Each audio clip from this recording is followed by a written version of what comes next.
What is up, everybody? Boost on GB here, coming at you, and today we got the Cadillac, and we was gonna do a proper walk around because I don't think we've ever done one, so let's get to it. So what we got here is a 1989 Cadillac Brougham with some added on features here and there and some hidden goodies to make it worthy of these badges. And car's name is Duchess because of the backstory behind it. So it was like this old man's personal beauty of a car, because why wouldn't this thing be? And somebody's goosing it in the background. It's pretty good there. So he ended up dying, of course, that's why I have it. And so I pretty much just named it after that, because a Duchess is like a widow that is also like very high in status, and Cadillaco is high in status. So we're gonna show you what we put in here, because it originally came with a 307 Oldsmobile and it did run, but I can't have none of that shit because there was some problems with the starter. The Bendix wouldn't engage, it would just spin and spin and spin, and that was no fun. Cadillac's supposed to just fire right off without touching nothing. So yanked that Oldsmobile out and put in a nice big 454 with a T6 turbo. Whew. Man, was this tight to put in here. Actually, the engine itself went in pretty good, but it's all this extra fancy stuff that you know, kind of makes it a little hard to squeeze in here. Still have the heater box, some of the AC stuff. I would like to try to finagle that into a place here, but there ain't much room left other than putting it over on the header on this side somewhere. But because there would be enough room, I think. It's just, I'd be a little hot. But yeah, so it's a 1978 454. Came out of a motorhome, stock bottom end, stock cam. It has some Race Right Brodix heads on it, 119cc. It does have flat tops, so it doesn't have a lot of compression still with these heads, which is good for the turbo, just so it doesn't melt the pistons, because I didn't feel like pulling the whole motor out and doing all that shit. So it does have Holley EFI Super Sniper on it, and it's brand new to the motor. It seems to do okay. It did have a MSD Atomic EFI on it, but that was only capable of like 500 horse. And I think this thing is making a little bit over that now. It's only at 5 pounds of boost, and it does have a 3-inch exhaust on the turbo outlet, so it is kind of killing the turbo. Not really, but you might not be able to see it, but the adapter here is a little blued. So it's been building some heat, I think a little too much heat, and it's kind of bottlenecking. Yeah, it's got some chintzy, cheapo aluminum intake. It's pretty big for what it is. It was like $100, but I probably wouldn't buy it again because it fits weird. So yeah, but it's just one of those knockoff, no-name things. So ignition set to like 15 degrees, seems to be safe like that. And let's see, what's the turbo? Turbo's a, like I said, a T6 divided. I think it's the 132 AR exhaust. It might be the 158, just because it's a big block and it did have the big heads. Goddamn spy plane. But it's a 96 millimeter. It's the big boy billet ceramic bearing. I wanted something that spool up real quick, and this thing does just that. Not sure exactly when it fully spools, but it definitely revving it in neutral and park, it'll have some turbo flutter, so it will make boost really quick. And in a big car like this, with the 228 final drive that I put in there with a posi, it's pretty good. It definitely likes to roast them up there, and yeah, it's pretty decent. I just put new brakes in the front because it had none, and it was yeah, getting ready to be dangerous, which I'd rather not wreck this. And yeah, I gotta plug my relay back in. Give me a second. So that's the relay for the fans. And the one issue with this car, as you can see, is it's very full in the engine bay with all these exhausts and such. And the one thing it has is a lot of heat soak, especially after it's been operating temperature. You shut it off. The intake temp's like 150. It's at least on the holley, it's showing it's a little, like, you know, warning, a little too hot. But once it's running again, it comes right back down to like 110. It's not that bad, but I wish it was a little lower, like maybe in the 100s or possibly in the 90s. But the only way to achieve that is an intercooler pulling in colder air, which, like I said, it kind of holds steady at like 118, 119 when you're driving it, so it doesn't seem to like get hotter. Even when you're on boost, it kind of stays around that. You know, it might creep to like 125 at the end of the pull, but it's not that bad. So an intercooler, cold air induction, water injection, those are all ways to obviously get it to run a little cooler, at least on the intake temps, but it won't solve the heat soak. It's going to heat soak to 150 no matter what, I think, because it's just the engine heat going into the throttle body. So what might actually fix that is like a plastic or wooden spacer in between the intake and throttle body. So that might be a good idea. I have a wooden one, like a 1/2 inch. There's really no room between the hood and the top hat here. It's pretty limited. I'll show you. As you can see, the brake booster, the top is rubbing on the hood, so that's about the same height as the top hat, maybe a little bit taller, but I mean, by the time the hood gets here, it does have a little bit more of an arc on it, on a point, so it is kind of higher up, but I still don't have much.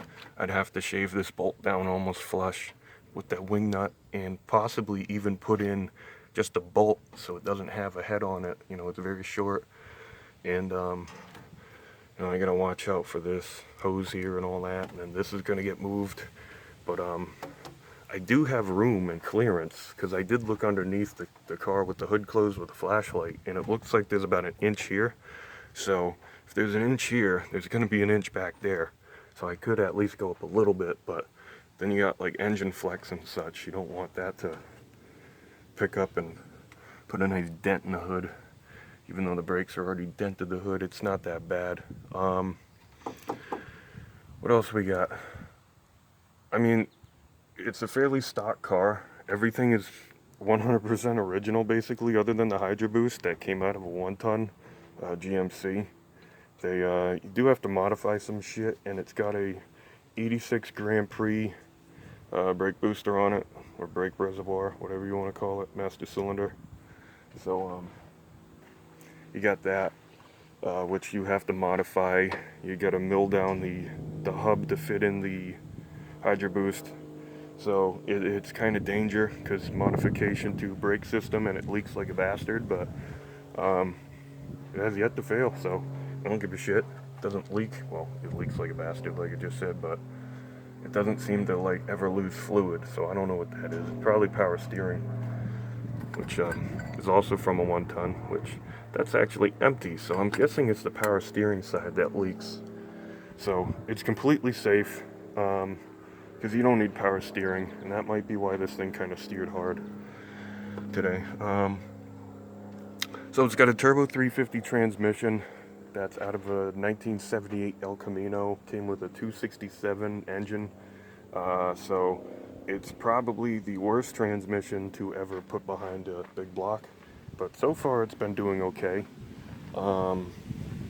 It's never been like opened up or touched since 1978, so just like the engine, it's pretty good.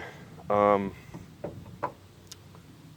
yeah, I suppose can make our way to the interior and show it off a little bit. So as I said, it's a fairly stock vehicle, other than like a touchscreen radio, because the original one vanished very suspiciously with a hammer, because they fucking suck. So here's all the gizmos and gadgemos. I am going to put water injection on it and boost controller. I'm probably going to boost control it to 7 pounds and just keep the 5-pound springs in the wastegate it has. And what else? I do want to set up the scramble, and I have this really neat shift knob right here that is in the shape of an atomic bomb or some shit. So it's got the push button here, and that would be the scramble button, and I'd probably scramble it to like, I don't know, 10 to 12 pounds. I don't want to go much more because it is a cast piston engine. So that might be a little danger, because I did blow up a 454 with the same cast pistons at 10 pounds on an atomic EFI. So the Sniper can support a lot more horsepower than that, but either way, I'd rather not break it. I haven't wired up the boost controller or the water injection controller at all, because I just set them up in here. That's the indicator light for the water injection. It's pretty good view from the driver's seat, so you can see it light up, and I'm sure it would be pretty bright when it does light up, because the little red light on the two-step is also kind of bright when you turn the key on. So what else we got?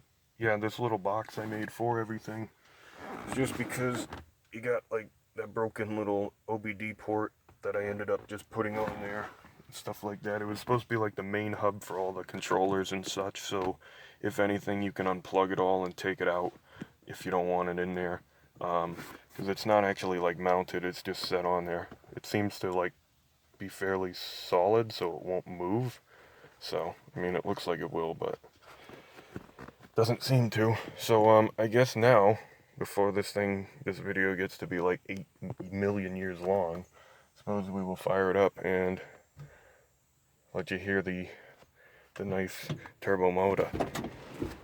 So what else we got? I'll show you the back. You know, like I said, it's complete. There's some shit that's wrong with it. I mean, it's basically a what do you call it? A survivor caddy, because it's got all the shit of a neglected car. You know, look at that. Easy access to the light bulbs and such, though. But like I said, let's get to the startage.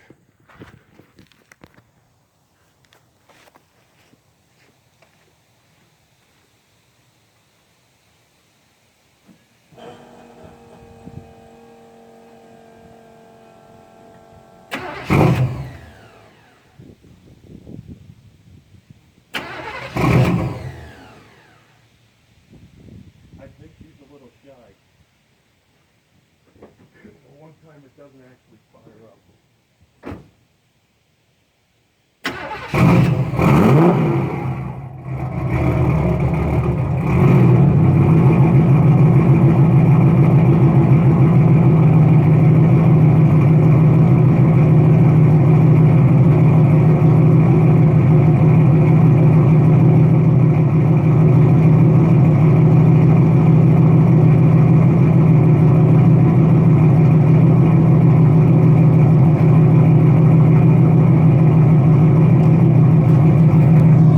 That's actually fucking crazy. The one time it doesn't, oh my god.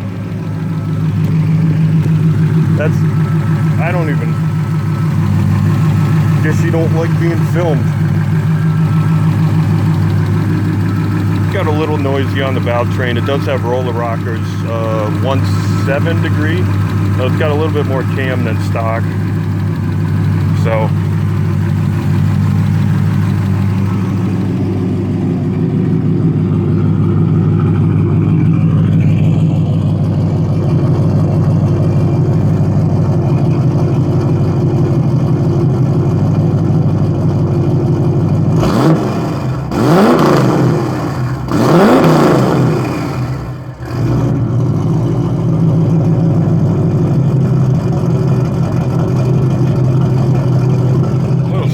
there.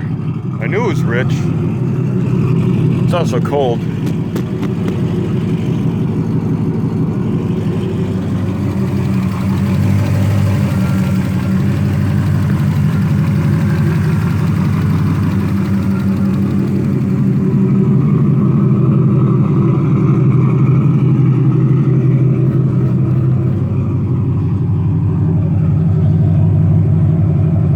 It's got a I think it's like a 450 liter per hour fuel pump or some shit. I don't know. It's something. It's one of them big AEM ones.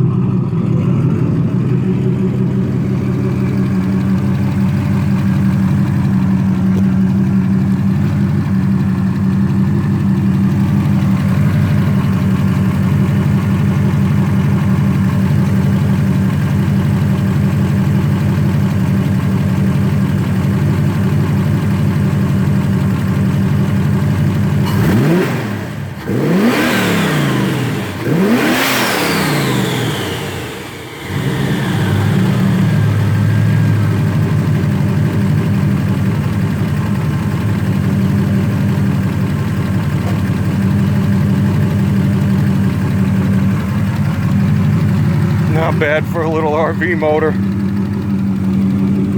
It's got some good fucking sound to it. So tame. Eventually I want something like a 638 in this thing, because that would be awesome. Just fucking 1,000 foot-pounds of torque right on the freaking, oh, good shit. Big car, big torque, big power. Gotta love it. Probably the only thing I gotta do to really get this thing good is take this 3-inch downpipe off and upgrade it to a 4-inch. Do the cold air intake and the water injection and boost control it. Fuck, I think we'll have some pretty hot ticket here. Nice fucking 11-second Cadillac street trim. That'd be bitchin'. And it definitely holds true to the fucking fuck off.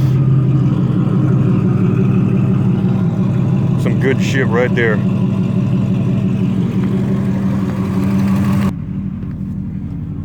Well, if you like the video, you like the sound, you like the car, you like the motor, leave a like, subscribe, do what you do. This thing definitely would like that, and you get to see more of it once all like that and that's hooked up. Maybe we can get some nice